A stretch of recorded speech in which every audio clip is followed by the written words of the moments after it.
திருமண வழி உறவுகள்கிட்ட ஒரு ஒற்றுமையானது யார் ஜாதகத்தில் நல்ல சிறப்பாக இருக்குன்னு பார்த்தீங்கன்றால்,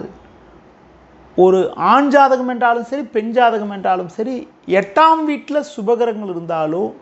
8ஆம் அதிபதி நல்ல கிரக தொடர்போடு இருந்தால், அவங்களுக்கு ஒரு ஆண் ஜாதகத்தில் 8ஆம் இடம் நல்ல சிறப்பாக இருந்தால் 8ஆம் வீட்டை சுபகிரகங்கள் பார்வை செய்தால், மனைவி வழி உறவுகள் வகையில் ஒரு ஒற்றுமை என்பது நல்ல சிறப்பாக இருக்குது. அதுபோல் ஒரு பெண் ஜாதகத்தில் 8ஆம் வீட்டில் சுபகிரகங்கள் இருந்து உங்களுக்கு 8ஆம் வீட்டை சுபகிரகங்கள் பார்வை செய்தாலோ, கணவர் வழி உறவுகள் வகையில் ஒரு ஒற்றுமை என்பது நல்ல சிறப்பாக இருக்குது. அடுத்த விஷயத்தை பார்க்கின்ற பொழுது 8ஆம் வீட்டில் பாவகிரகங்கள் அமையப்பெற்றால், சனி ராகு போன்ற பாவகிரகங்கள் அமையப்பெற்றால், ஒரு ஆண் ஜாதகத்தில் 8ல் சனி ராகு போன்ற பாவகிரகங்கள் இருந்தாலும் சரி, பெண் ஜாதகத்தில் 8ல் சனி ராகு போன்ற பாவகிரகங்கள் இருந்தாலும், அவங்களுக்கு ஒரு ஆணுக்கு அந்த மாதிரி இருக்கின்ற பொழுது மனைவி வழி உறவு வகையிலும், பெண்ணுக்கு அந்த மாதிரி இருக்கின்ற போது கணவர் வழி உறவு வகையிலும் ஒரு ஒற்றுமை குறைவு ஏற்படுகிறது. அதுவும் அந்த தசாபுத்தி நடைபெற்றால், ஒரு கல்யாணத்துக்கு பிறகு 8ல் ராகு இருந்து ராகுவோட தசை ஒரு பெண் ஜாதகத்தில் நடைபெற்றால் கணவர் வழி உறவு வகையில் ஒரு ஒற்றுமை குறைவு உண்டாகிறது. அதுபோல் ஒரு ஆணின் ஜாதகத்தில் 8ல் போய் சனி ராகு இருந்தால் தசாபுத்தி நடைபெற்றால், கல்யாணத்துக்கு பிறகு வரக்கூடிய காலங்கள் தசாபுத்தி நடைபெற்றால் மனைவி வழி உறவு வகையில் ஒரு ஒற்றுமை குறைவானது உண்டாகிறது.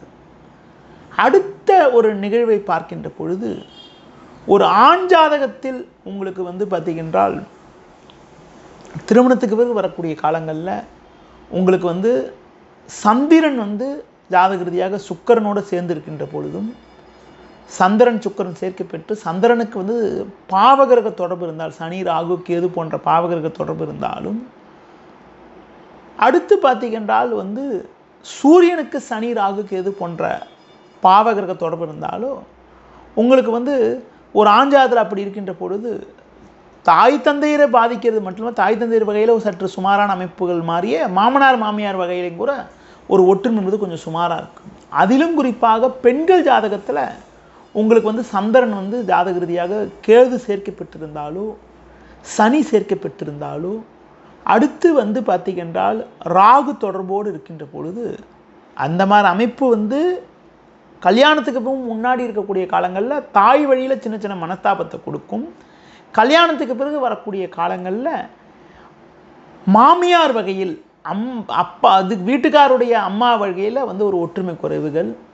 வீட்டுக்காருக்கு அக்கா யாராக இருந்தால் அவங்க வகையில் ஒரு ஒற்றுமை குறைவுகள், கணவர் வழி உறவு வகையில் ஒரு நிம்மதி குறைவு உண்டாகிறது. பொதுவாக சூரியன் சந்திரன் பலகீனமாக இருக்கிறவர்களுக்கு திருமணத்துக்கு பிறகு கூட வயது